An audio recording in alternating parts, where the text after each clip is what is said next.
Imagina que te dizem que existe um trabalho ainda mais mortal do que ficar preso nas trincheiras da Primeira Guerra Mundial.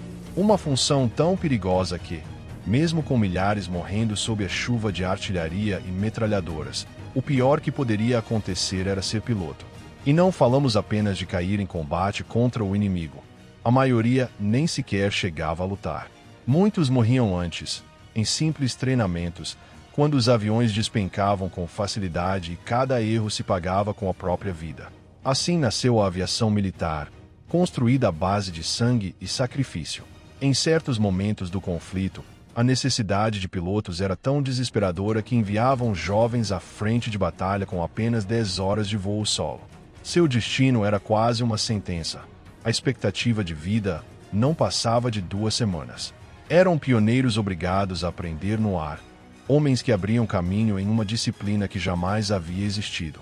Cada avanço no combate aéreo tinha um preço em cadáveres. Pela primeira vez na história, aviões entrariam em guerra de forma massiva e decisiva, transformando para sempre a maneira de lutar. Mas em 1914, quando o conflito estourou, aquelas máquinas de madeira, tecido e arame ainda engatinhavam. Havia passado pouco mais de uma década desde que os irmãos Wright conseguiram tirar um avião do chão, e muitos generais da velha guarda viam aqueles aparelhos como brinquedos inúteis. Não tinham a menor ideia da mudança brutal que estava por vir. As primeiras semanas da guerra foram um pesadelo. As cargas de cavalaria, que haviam dominado os campos de batalha durante séculos, se chocaram contra o fogo de metralhadoras e canhões rápidos. Os exércitos ficaram presos em trincheiras lamacentas, incapazes de avançar. E foi justamente ali, quando tudo parecia afundar em um estancamento sangrento, que os aviões mostraram seu verdadeiro valor. No início, não eram caças, nem bombardeiros, nem máquinas de destruição. Eram olhos no céu. Sua missão era vigiar de cima e fornecer informações em tempo real. Graças a eles, os britânicos detectaram a tempo uma manobra alemã que buscava cercá-los perto de Mons, e conseguiram escapar da armadilha. Em outra ocasião, observadores aéreos localizaram brechas nas linhas inimigas e guiaram um contra-ataque que conteve uma ofensiva alemã. Em setembro de 1914, estava claro, os aviões haviam se convertido na ferramenta mais confiável para obter inteligência no campo de batalha. Mas ninguém imaginava no que se transformariam. As principais potências contavam apenas com algumas dezenas de aparelhos. A França iniciou a guerra com 141, a Alemanha com 295 e os britânicos enviaram pouco mais de 50 à França.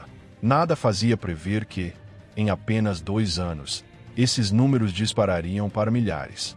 Com a constante observação aérea, a surpresa desapareceu da frente. Os exércitos já não podiam ocultar seus movimentos, e a guerra de trincheiras tornou-se ainda mais inevitável. Logo, além de observar, os aviões começaram a tirar fotografias detalhadas das alturas. Com essas imagens, os generais podiam estudar as mudanças nas trincheiras inimigas e planejar ofensivas muito mais precisas. E então aconteceu o inevitável: os encontros entre aviões rivais.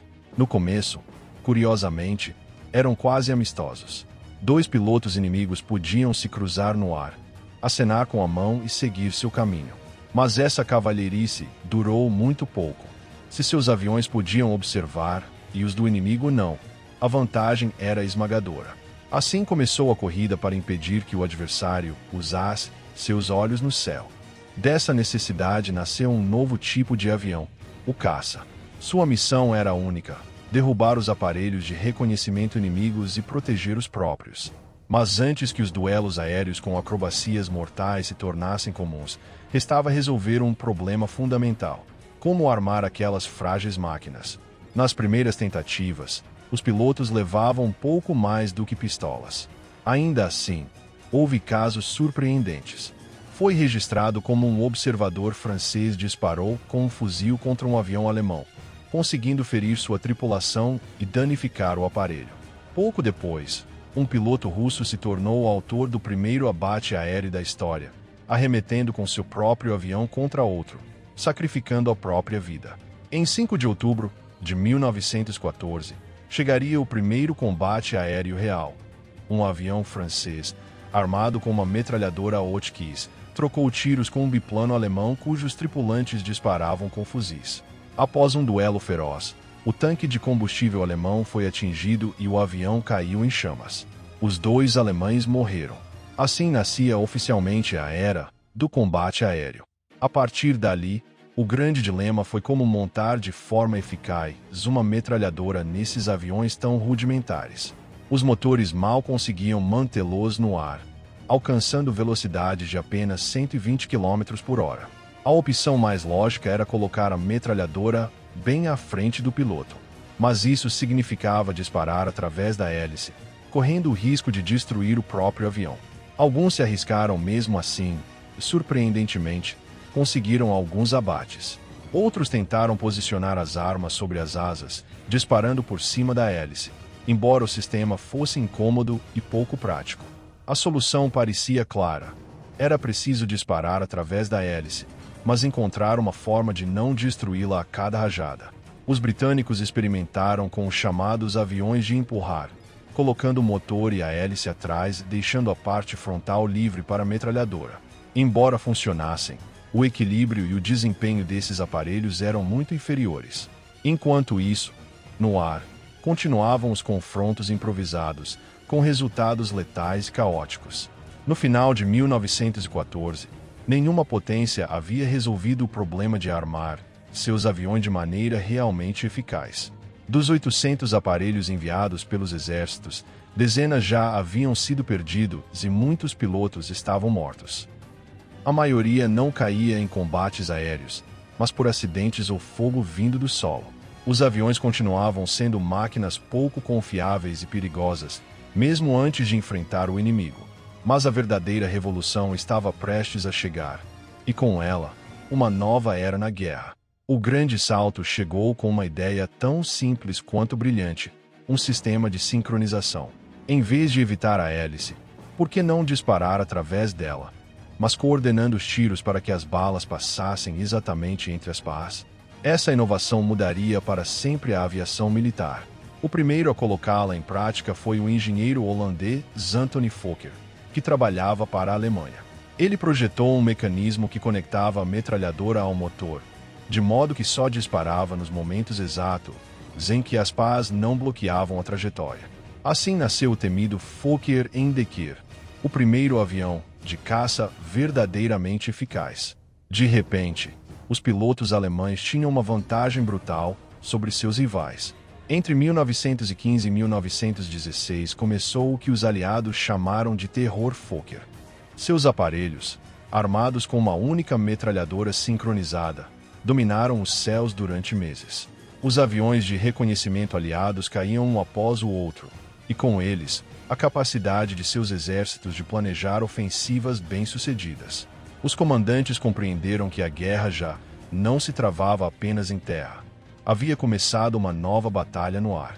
Os melhores engenheiros da França, da Grã-Bretanha, mais tarde, dos Estados Unidos, lançaram-se a copiar ou superar a invenção alemã. O resultado foi uma explosão de modelos e projetos, cada um tentando ser mais rápido, mais manobrável e mais letal do que o anterior. Em muito pouco tempo, os duelos aéreos se tornaram uma rotina diária. Os enfrentamentos entre pilotos passaram a ser conhecidos como dogfights, combates fechados em que a habilidade e os reflexos decidiam quem viveria e quem cairia em chamas. O céu deixou de ser um lugar onde os pilotos se cumprimentavam cavalheirescamente. Agora era um campo de caça mortal. O respeito ainda existia, sim, mas manchado de sangue. Os aviadores que conseguiam acumular várias vitórias recebiam um novo título, ases.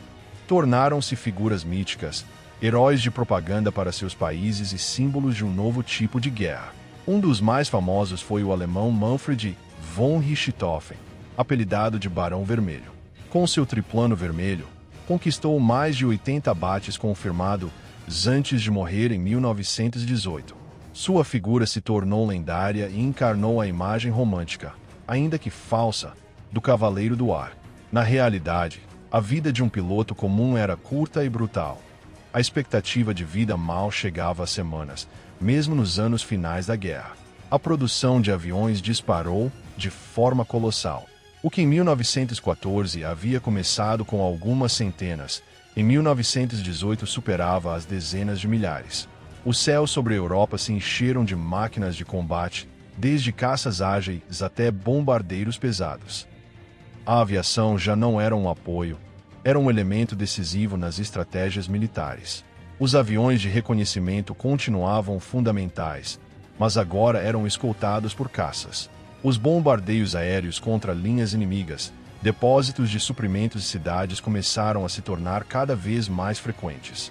Londres e Paris experimentaram os primeiros ataques aéreos da história, marcando o início de um pesadelo que, na Segunda Guerra Mundial, alcançaria dimensões apocalípticas. A tecnologia avançava em ritmo frenético. Motores mais potentes, fuzelagens reforçadas e armamentos cada vez mais sofisticados eram testados diretamente na frente de batalha. Cada novo projeto era uma corrida contra o tempo. Se o inimigo produzisse um avião mais rápido e melhor armado, sua sobrevivência se reduzia drasticamente. Em 1917, os aliados conseguiram equilibrar a balança. Novos modelos, como o Sopwith Camel britânico ou o SPA-13 francês, desafiaram a supremacia alemã. O céu se transformou em um inferno constante, onde as perdas humanas eram tão grandes quanto em terra. Milhares de jovens morreram sem sequer conseguir um único abate. Mas o impacto da aviação ia muito além das baixas.